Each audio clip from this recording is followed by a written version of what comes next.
J 스트리트 같은 단체에 대한 비판은 본질적으로 방패막이 역할을 한다는 점입니다. 당신들이 이스라엘의 적들에게 명분을 줘서 이 단체가 본질적으로 친이스라엘, 친평화라고 주장하지만 항상 이스라엘을 비판한다고 말할 수 있게 해준다는 겁니다. 그들은 우리는 그들을 지지하지만 XYZ를 바꿔야 한다고 합니다. 그래서 함께해도 반이스라엘이나 반유대주의로 볼 수 없다고 하죠.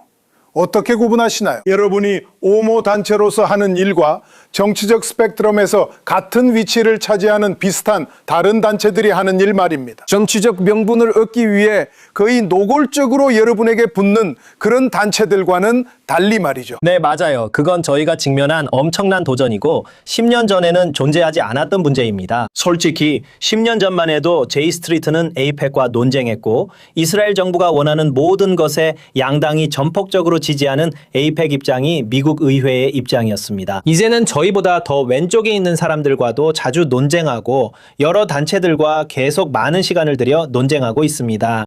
저희보다 더 왼쪽에 있는 사람들과 함께 텔레비전과 언론에 나와 그게 아니라는 점을 설명하고 있습니다. 그리고 그들이 주장하는 것과 우리가 주장하는 것 사이의 가장 큰 차이점은 그들 중 일부가 주장하는 것은 그냥 다 잊어버리자는 식이라는 점입니다. 이스라엘에서 완전히 손을 떼자, 이스라엘을 제재하자, 이스라엘을 고립시키자, 이스라엘을 처벌하자, 미국과 이스라엘의 관계를 끝내자고 말하는 것입니다. 그들이 주장하는 것은 바로 이런 것들입니다. 제 생각에는 저는 그것 자체만으로는 반유대주의적인 행동이라고 생각하지 않습니다. 그중 일부는 반유대주의에 의해 동기가 부여된 것도 있다고 생각합니다. 그 안에는 그런 부분이 있습니다. 그 운동에 참여하는 사람들 중에는 반유대주의자들도 있습니다. 그냥 이런 믿음을 가지고 있고 당신이 말하는 반시온주의자인 사람들이 있습니다. 하지만 그렇습니다. 그리고 우리는 그것과 그 차이에 대해 이야기할 수 있습니다. 하지만 둘 사이에는 분명 공통점이 있습니다. 아시다시피 그건 우리의 입장이 아니며 우리는 이렇게 주장합니다. 저희는 미국과 이스라엘 간의 안보 관계를 원합니다. 우리는 이 모든 과정에서도 일관되게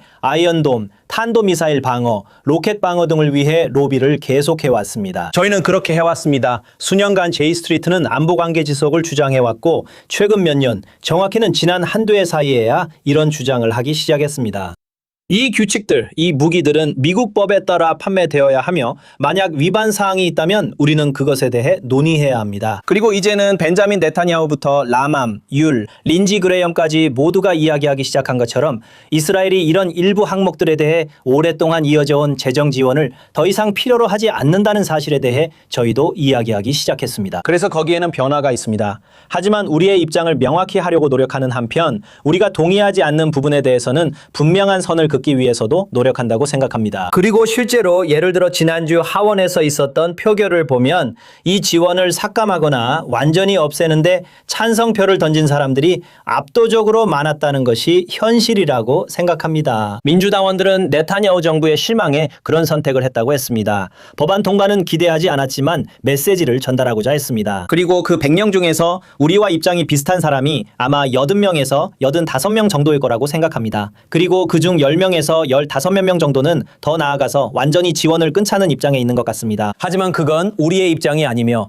하원에서 취하는 입장도 아닙니다. 우리는 민주당 내 큰 중도 세력을 만들고자 합니다. 제가 말하고 싶은 것은 이 문제에 대해 건설적인 접근 방식을 취해서 궁극적으로 이스라엘 팔레스타인 분쟁을 끝내고 이스라엘인과 팔레스타인인 모두를 안전하고 자유롭게 지키는 것입니다. 알다시피 모든 것을 그냥 불태우고 관계에서 손을 떼자는 순수한 입장과는 다르다는 것을 인식해야 합니다. 그건 우리의 입장이 아닙니다. 여러분은 오랜 시간 동안 당을 여러분 쪽으로 끌어들이려고 노력해 왔는데 이제는 반대 방향으로 돌아서서 일부를 다시 끌어오려고 하고 있습니다. 제 말은 혹시 너무 지나치게 나아갔다고 느끼시나요? 아니면 단이 여러분 조직이 적응할 수 있는 것보다 더 빠르게 변화한 건가요? 사실 저희는 주로 약간의 변화는 있었지만 줄곧 같은 입장을 유지해왔다고 생각합니다.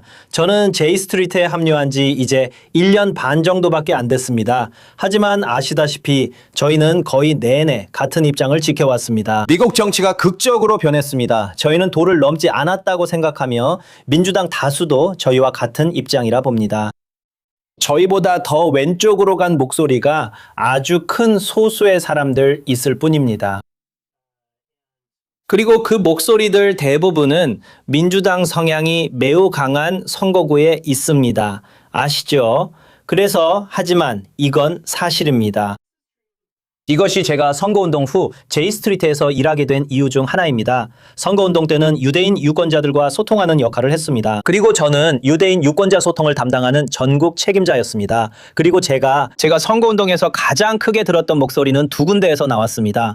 하나는 어떤 상황에서도 비비 네타냐후를 지지하는 사람들이었습니다. 그들은 무슨 일이 있어도 이 정부를 지지하겠다고 했죠. 그리고 다른 한쪽은 2023년 10월 8일에 이미 집단 학살이라고 외치며 시위에 나서서 이 모든 것이 이스라엘의 잘못이라고 말하는 사람들이었습니다. 제가 만난 압도적인 대다수의 사람들은 이 두 부류에 속하지 않았습니다. 그들은 훨씬 더 조용합니다. 하지만 그들은 다시 말해 이스라엘인과 팔레스타인인 모두가 자유와 안전 그리고 기회를 가져야 한다고 생각하는 그런 입장에 있습니다. 그리고 제이스트리트는 그런 목소리를 키우고 있습니다. 그리고 궁극적으로 어쩌면 그런 목소리들은 더 조용할 수 있지만 그들이 바로 유권자들의 대다수를 차지합니다. 그리고 이런 현상은 계속해서 반복해서 나타납니다.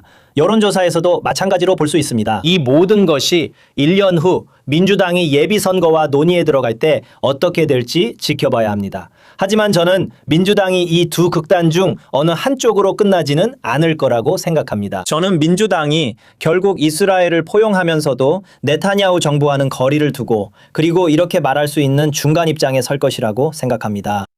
우리는 이스라엘이 파트너가 되기를 원한다. 하지만 우리는 이스라엘에 무조건적인 지지를 보내고 싶지는 않습니다. 그리고 우리가 동의하지 않는 부분이 있다면 우리는 그것을 지지하지 않을 것입니다.